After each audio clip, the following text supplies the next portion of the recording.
Hi, this is Abhishek Kumar Ravi. I'm not here as a trading guru. I'm learning and executing swing trading on a real time basis. By profession, I'm a data scientist, and this channel is all about sharing my learnings and growing together.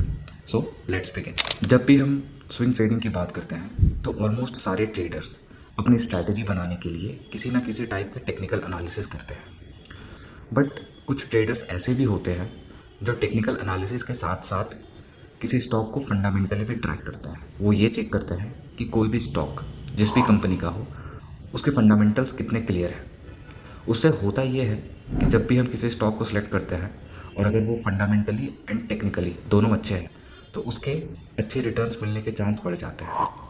For example, अगर हम US के कुछ popular traders को देखें जैसे कि mark Minervini, William J और नील, तो हम देखेंगे कि वो किसी भी स्टॉक को पहले फंडामेंटली एनालिसिस करते थे कि वो स्टॉक फंडामेंटली कैसा है, एंड जब उन्हें क्लियर होता था कि ये स्टॉक फंडामेंटली अच्छा है तो फिर वो उनके टेक्निकल एनालिसिस में उतरते थे। तो क्या है ये fundamental analysis and technical analysis, और ये इतना इम्पॉर्टेंट क्यों है ट्रेडिंग के लिए, चाहे आप स्विंग ट्रेडिंग करते हो या किसी भी और टाइप की ट्रेडिंग करते हो।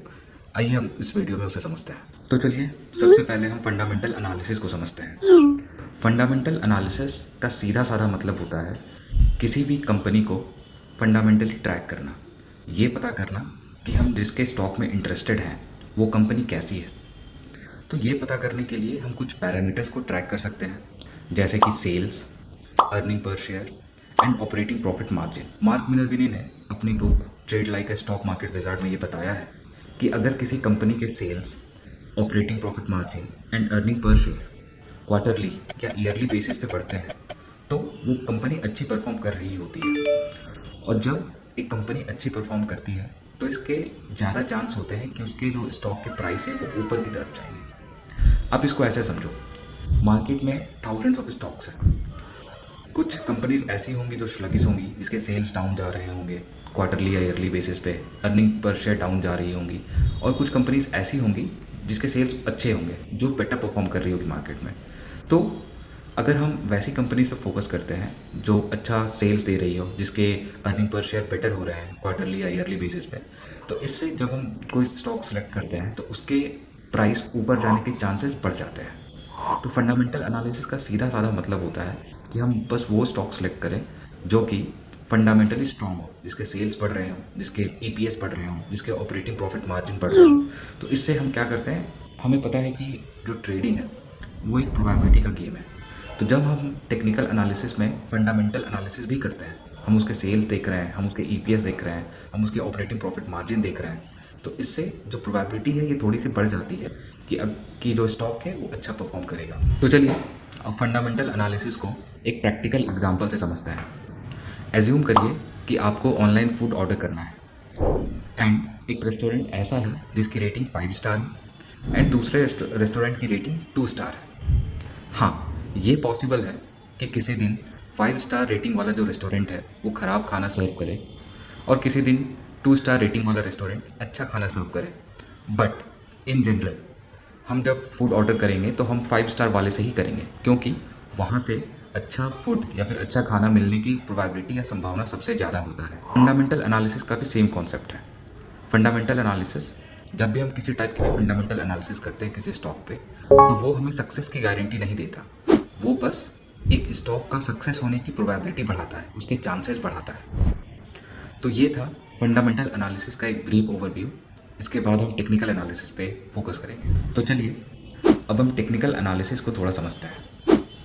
किसी भी दिन, वीक या मंथ में limited numbers of traders stock market में पार्टिसिपेट करते हैं। अब किसी ट्रेडर का एंड गोल क्या होता है? हर ट्रेडर स्टॉक मार्केट से पैसा बनाना चाहता है।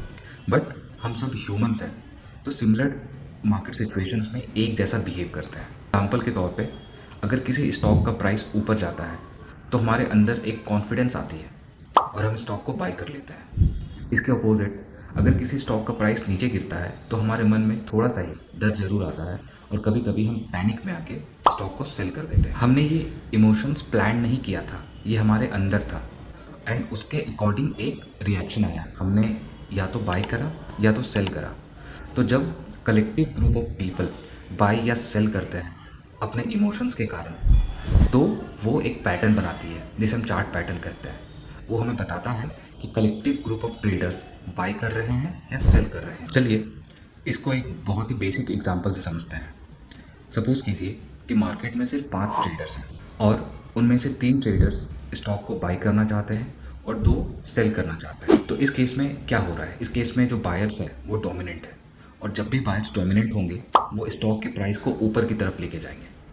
इसके अपोजिट अगर 3 ट्रेडर्स सेल करना चाहते हैं और बस 2 ही हैं जो बाई करना चाहते हैं तो यहाँ पे सेलर्स डोमिनेंट हो जाते हैं और जब भी सेलर्स डोमिनेंट होंगे तो स्टॉक का प्राइस नीचे जाएगा। ऑब्वियसली ये बहुत ही सिंप्लीफाइड एग्जांपल था। रियल मार्केट में स्टॉक का प्राइस सिर्फ नंबर ऑफ ट्रेडर से नहीं बल्कि ऑर्डर साइज और अर्जेंसी से भी मूव करता है। स्टॉक मार्केट भी सिमिलर प्रिंसिपल पे काम करता है। किसी भी स्टॉक का जो प्राइस मूवमेंट होता है वो मार्केट में जो थाउजेंड्स ऑफ ट्रेडर्स हैं उसके बाय या सेल पे डिपेंड करता है। अगर मेजॉरिटी ऑफ ट्रेडर्स बाई करना चाहेंगे तो उसकी प्राइस ऊपर जाती है और अगर वो सेल करना चाहेंगे तो उसकी प्राइस नीचे की तरफ जाती है। तो अल्टीमेटली अगर हम टेक्निकल एनालिसिस और फंडामेंटल एनालिसिस को कंबाइन कर दें तो हम क्या सीखते हैं। फंडामेंटल एनालिसिस हमें ये बताता है कि किन स्टॉक्स पे फोकस करना है और टेक्निकल एनालिसिस हमें ये बताता है कि कब बाई करना है और कब सेल करना है। तो अब सवाल ये आता है कि अगर फंडामेंटल एनालिसिस और टेक्निकल एनालिसिस इतने अच्छे से काम करते हैं तो भी majority of traders stock market में लॉस में क्यों रहते हैं। मार्केट को समझने में और अपने प्रोसेस को कंसिस्टेंटली डिसिप्लिन के साथ एग्जीक्यूट करने में जो गैप होता है ये गैप ही डिसाइडिंग फैक्टर होता है। हमें इस गैप को कम करना है और हम इस गैप को बहुत ही डिटेल में वीडियो के सेकंड पार्ट में डिस्कस करेंगे। एंड अभी के लिए अगर आपको मेरा वीडियो थोड़ा भी अच्छा लगा हो तो please like, subscribe and comment कर दीजिए। अगर आपको कुछ भी जानना हो, कुछ भी पूछना हो तो I am happy to help. Thank you.